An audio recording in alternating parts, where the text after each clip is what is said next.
Radio Sucesos 101.7 FM presenta su noticiero Sucesos, un periodismo libre para una democracia plena. Los hechos y las opiniones de los sucesos que marcan nuestro tiempo.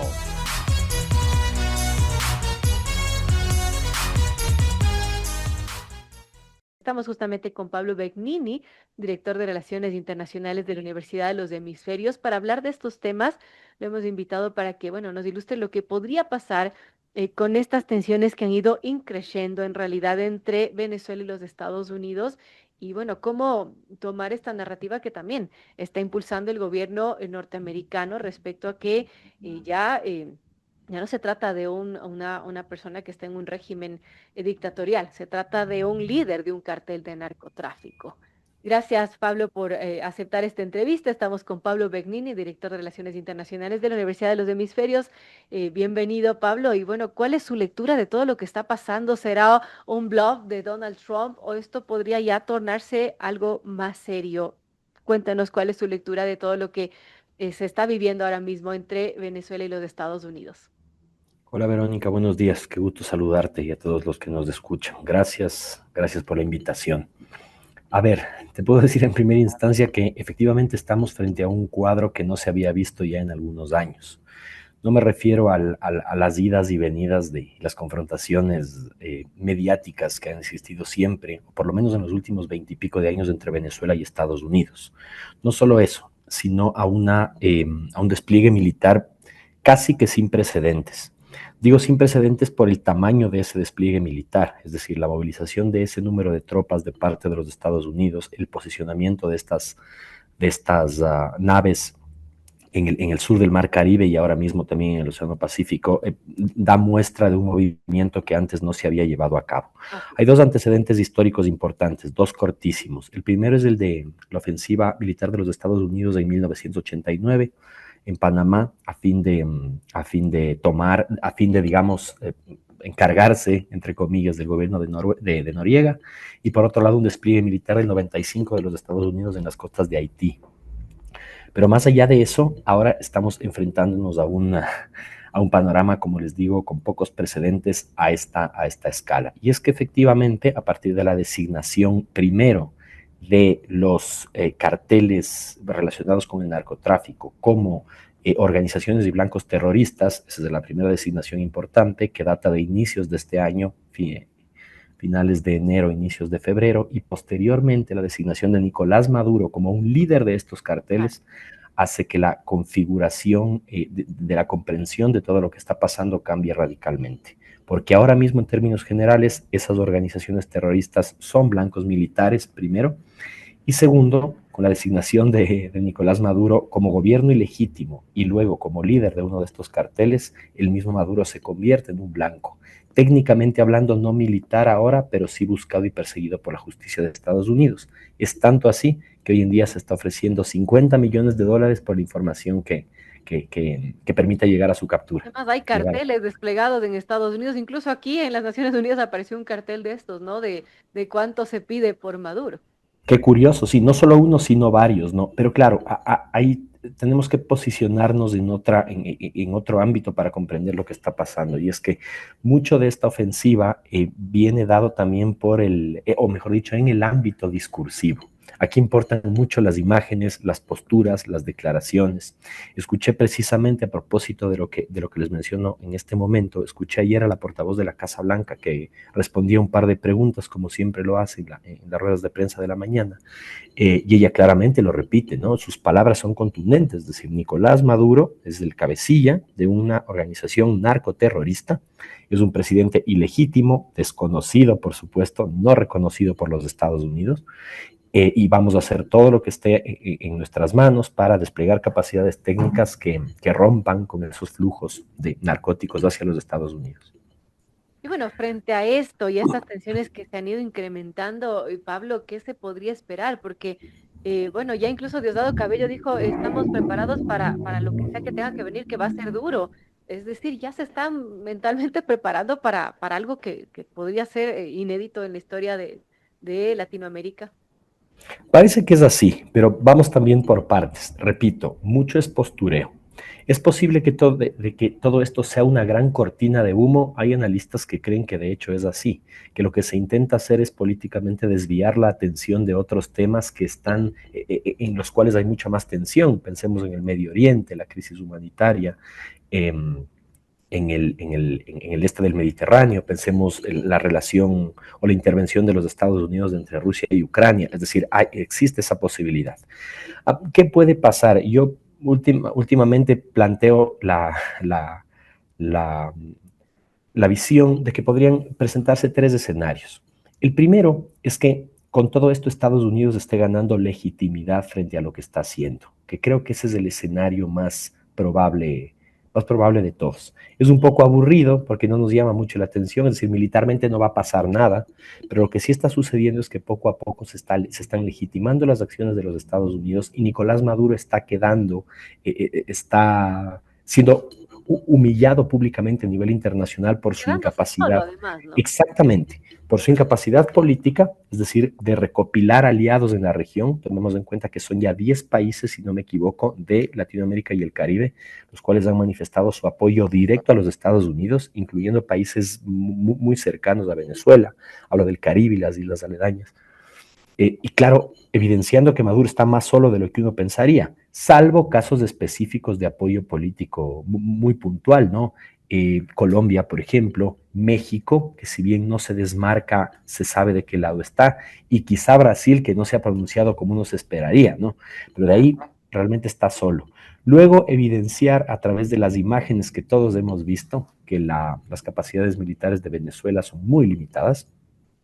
No solo eso, sino que ese llamado a armar milicianos civiles es nada más que un intento de reaccionar frente al posicionamiento de los norteamericanos. Es decir, los milicianos no están en capacidades militares de igualar al ejército de los Estados Unidos o a los Navy SEALs, es evidente, es evidente. Y claro, finalmente con esto Trump legitimar el tema de encabezar la lucha en contra del narcotráfico, que ha sido una de sus prioridades políticas. Entonces, el primer escenario iría por ahí, ¿no es cierto? Evidenciar que Maduro está solo y que no tiene capacidades. El segundo, creo que podría involucrar una estrategia política detrás de Donald Trump. Estamos a menos de 2 años, de hecho año y medio, de midterms en Estados Unidos, de las elecciones de medio término en Estados Unidos, y Donald Trump necesita apoyo político dentro de los Estados Unidos. ¿Por qué? Porque lo ha perdido paulatinamente por su política antimigratoria. Ojo con eso. El voto latino en los Estados Unidos sigue siendo importante y ahora mismo con las deportaciones y con su actitud frente a la mano de obra latina y el tema de la ilegalidad y la criminalización de la protesta en Estados Unidos ha hecho que Trump pierda apoyo político. ¿Qué pasa si se gana a Venezuela? Supongamos que en el mejor de los casos realmente Trump, a través de esta presión mediática, política, militar, consigue que Maduro deje el poder. Supongamos que sucede. Si sucede eso, tendría una carta importante a jugar en términos políticos dentro de los Estados Unidos. Es decir, liberé Venezuela del régimen de Maduro. Esto no es imposible, es poco probable, pero no es imposible. Y en el caso de que esto sucediese, él ya tendría una excusa para invitar a la población venezolana que reside en los Estados Unidos, que regrese a esa Venezuela ahora liberada a fundar un nuevo Estado. Creo que me entiendes. Así es. Me refiero a el quedaría ahí como el salvador de Venezuela y de todo este régimen que ha estado ahí en el poder por más de 20 años, no solo Maduro, sino quien le precede, que era Hugo Chávez. Y finalmente, yo termino con esto, existe la posibilidad de que Estados Unidos esté ambicionando a apoyar ese giro político que se ha llevado a cabo en América Latina. Nosotros sabemos que nuestra América Latina está girando políticamente, hemos pasado de izquierdas a derechas, hablo de los gobiernos. Un péndulo como siempre, ¿no? Un péndulo como siempre, y ahora mismo Donald Trump está consciente de eso, no lo podemos negar, y creo que aprovecha esa coyuntura para aproximarse a América Latina. ¿Por qué? Porque tengo la firme creencia de que la dependencia que ha generado Cuba de Venezuela a estas alturas es altísima. Y eso significaría que si cae el régimen de Venezuela, por efecto dominó cae Cuba. Eso Sería muy impactante, ¿no? y eso sería más impactante que lo de Venezuela. Vamos, Venezuela ha pasado, como sabemos, ¿no? Su giro a la izquierda tiene un par de décadas, pero Cuba va en esto años de años de años, desde la revolución del 58, 59, ¿no? Entonces, entiéndase que ahí ganaría por todo lado Donald Trump. Yo creo que podría ir por ahí. Ahora, que invada, hablar de una invasión militar de los Estados Unidos a Caracas, yo lo veo muy improbable. Es muy difícil por varias razones, comenzando que las capacidades militares de los norteamericanos les da para presionar de tal forma que no tengan la necesidad de invadir, es decir, ver Navy SEALs en Caracas, yo creo que es imposible. No creo que va por ahí. Ahora, hablando de los intereses, Pablo, ¿qué podemos decir de lo que también se comenta que lo que interesa a los Estados Unidos es el petróleo de Venezuela? Claro que sí, ahí tienes una de las aristas más importantes de todo este conflicto. ¿Qué sucede? Estamos hablando del productor de petróleo, uno de los más grandes del mundo, ¿no? No son pocos los tanques de ideas, los think tanks o los expertos que hablan de Venezuela como la potencia petrolera mundial, en lo que les digo, es decir, sin precedentes, a la altura del Medio Oriente, ¿no? Y que supera con creces a las capacidades que tiene Estados Unidos. ¿Qué sucede? Que efectivamente ya se habla de ciertos contratos adjudicados. Pablo, tenemos, no sé por qué dejamos de escucharlo, algo pasa con el audio. Son las ¿Ahí me 8:30 escuchan? ¿Me con Pablo escuchan Beckman, ahí? director de Relaciones Internacionales de la Universidad de los Hemisferios. Ahora lo escuchamos. Conexión del internet, quizá está mala. Nada, les decía que estamos frente al pozo petrolero del mundo realmente. Y Así. claro, ya hay información que indica que es posible que empresas privadas de sede y origen norteamericanas se estén buscando adjudicarse contratos por el petróleo de Venezuela. ¿Qué pasa aquí? Aquí hablamos ya de otros intereses, pero en toda disputa que involucre un conflicto armado hay intereses geopolíticos y hay intereses energéticos. Por lo tanto, esto nuevo no es. Lo que sí tenemos que entender es que más allá de las acciones militares que se puedan llevar a cabo, de por medio hay un interés particular público de los Estados Unidos por intervenir en las potenciales rutas de narcóticos hacia los Estados Unidos. Digamos, esa es, no quiero utilizar la palabra fachada, pero esa es la justificación que utilizan los norteamericanos para hacer lo que están haciendo. Y es una justificación que tiene un apoyo internacional contundente. Ojo con esto que digo. No es poca cosa, no es poca cosa, al contrario. Una de las principales promesas políticas de Trump era el combate directo al consumo de narcóticos en los Estados Unidos. Y creo que estas acciones evidencian claramente lo que está intentando hacer. Por lo tanto, no es poca cosa. Ese es el elemento fundamental que justifica todo lo que está pasando, más allá de las negociaciones que puedan existir detrás. Y para ir terminando, Pablo, hablando de este apoyo internacional, bueno, Venezuela ha mirado sus ojos ante las Naciones Unidas. De hecho, Samuel Moncada, embajador de Venezuela ante la ONU, se reunió este jueves con el secretario general de la ONU, Antonio Guterres, y le pidió que inste al gobierno norteamericano a detener todas sus acciones y amenazas hostiles y que respete la soberanía de Venezuela. ¿Qué podemos ver sobre esto? ¿Qué injerencia podrá tener la ONU ante lo que está pasando? Correcto. Lo que dices es correcto. Ahora, pensemos en algo y que está vinculado a lo que acabo de decir. Estados Unidos justifica lo que está haciendo justamente con la bandera de la lucha antinarcóticos, ¿no? Antinarcóticos. Y claro, así justifica lo que está pasando en aguas internacionales. Y por tanto, y en ese sentido, Naciones Unidas tiene poco que decir. En ese sentido.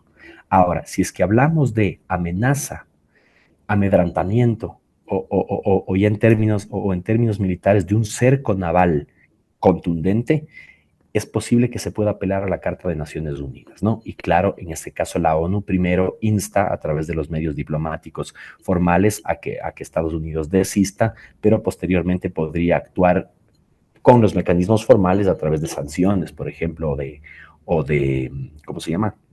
O eventualmente de una intervención. Eso nos dice la teoría, nos dice la teoría. En la práctica esto funciona de otro modo, infortunadamente, porque la primera variable de las relaciones internacionales es, ha sido y será, a mi criterio, el poder.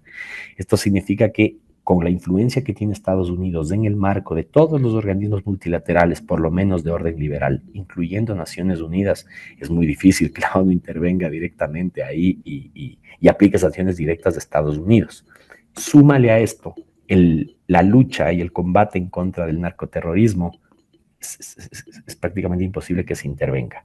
Además de que yo creo que eventualmente, por cómo van las cosas, Estados Unidos no perdería un apoyo internacional considerable frente a lo que está haciendo. Tomen en cuenta que no solo Estados Unidos, sino que algunos países pesados en la órbita internacional y han determinado que el gobierno de Maduro es ilegítimo, que llegó al poder con elecciones fraudulentas, que está ahí demasiado tiempo y que lo que pasa en Venezuela no configura realmente un juego democrático real. Por lo tanto, mientras tenga ese apoyo Estados Unidos, es muy difícil que ni la ONU ni otros organismos multilaterales se vuelquen en Qué su contra. importante este análisis. Yo quiero agradecerle a Pablo Begnini, director de Relaciones Internacionales de la Universidad de los Hemisferios. Gracias, Pablo, por acompañarnos de esta mañana y ayudar a entender también un poco esta situación compleja que se vive, estas tensiones entre Venezuela y los Estados Unidos y que han ido creciendo. Y también es importante entender cómo funciona, ¿no? Este juego geopolítico, los intereses que están por detrás y lo que podría pasar sobre todo. Así que gracias nuevamente, Pablo, por acompañarnos y bueno, seguiremos sin duda hablando sobre esto porque me imagino que tomará algún tiempo todavía. Gracias, Verónica, a ti. Un gustazo.